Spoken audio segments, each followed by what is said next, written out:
നിരീക്ഷണ ക്യാമറകൾ സ്ഥാപിച്ചു. കായംകുളം ലേക്ക് പാലസ് ഹോട്ടലിന് സമീപം കായലോര ടൂറിസം പ്രദേശത്താണ് ക്യാമറകൾ സ്ഥാപിച്ചത്. കായംകുളം പോലീസാണ് നിരീക്ഷണ ക്യാമറകൾ സ്ഥാപിച്ചത്.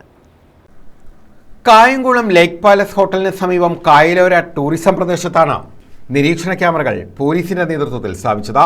പകൽ സമയത്ത് വിദ്യാർത്ഥികൾ ഉൾപ്പെടെ എത്തുകയും ലഹരി വസ്തുക്കളുടെ ഉപയോഗവും സാമൂഹ്യവിരുദ്ധ പ്രവർത്തനങ്ങളും വർദ്ധിച്ചു വരുന്ന സാഹചര്യത്തിലാണ് 24 മണിക്കൂറും പ്രദേശം പോലീസിന്റെ നിരീക്ഷണത്തിലാക്കിയത്. ഇതിന്റെ ഭാഗമായാണ് ക്യാമറകൾ സ്ഥാപിച്ചത്. പോലീസ് സ്റ്റേഷനിലും ഡിവൈഎസ്പി ഓഫീസിലും ദൃശ്യങ്ങൾ പരിശോധിക്കാൻ ആവശ്യമായ ക്രമീകരണങ്ങളും ഏർപ്പെടുത്തിയിട്ടുണ്ട്. ക്യാമറകളുടെയും കൺട്രോൾ റൂമിന്റെയും ഉദ്ഘാടനം പ്രതിഭ MLA നിർവഹിച്ചു. നമ്മുടെ കുഞ്ഞുങ്ങളുടെ ഇടയിൽ ലഹരി ഉപയോഗം ഉണ്ട് എന്ന് വ്യാപകമായി നമ്മുടെ കേരളത്തിൽ വ്യാപകമായി തന്നെ അത്തരം വാർത്തകൾ വരുന്നു. അതിൻ്റെ ഇമ്പാക്റ്റ് പല വീടുകളിലും പ്രയാസങ്ങൾ ഉണ്ടാവുന്നു.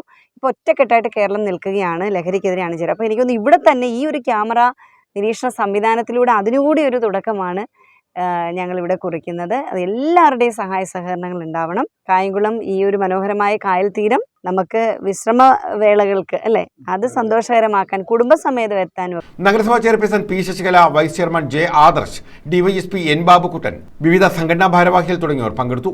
കായംകുളം വ്യാപാരി വ്യവസായ ഏകോപന സമിതി, rotary club Krishnapuram, lions club എന്നിവയുടെ സഹായത്തോടെയാണ് നിരീക്ഷണ ക്യാമറകൾ സ്ഥാപിച്ചത്.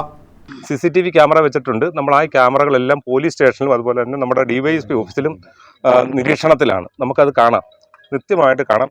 പകൽ സമയങ്ങളിൽ നമ്മളിവിടെ ഒരു ഓഫീസറെ ഇവിടെ വെക്കും. അവരുടെ നിരീക്ഷണത്തിലായിരിക്കും ഈ ക്യാമറകൾ പ്രവർത്തിച്ചുകൊണ്ടിരിക്കുന്നത്.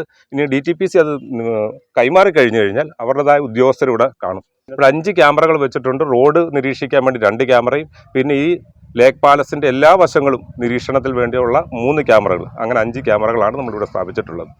News bureau, Kayamkulam.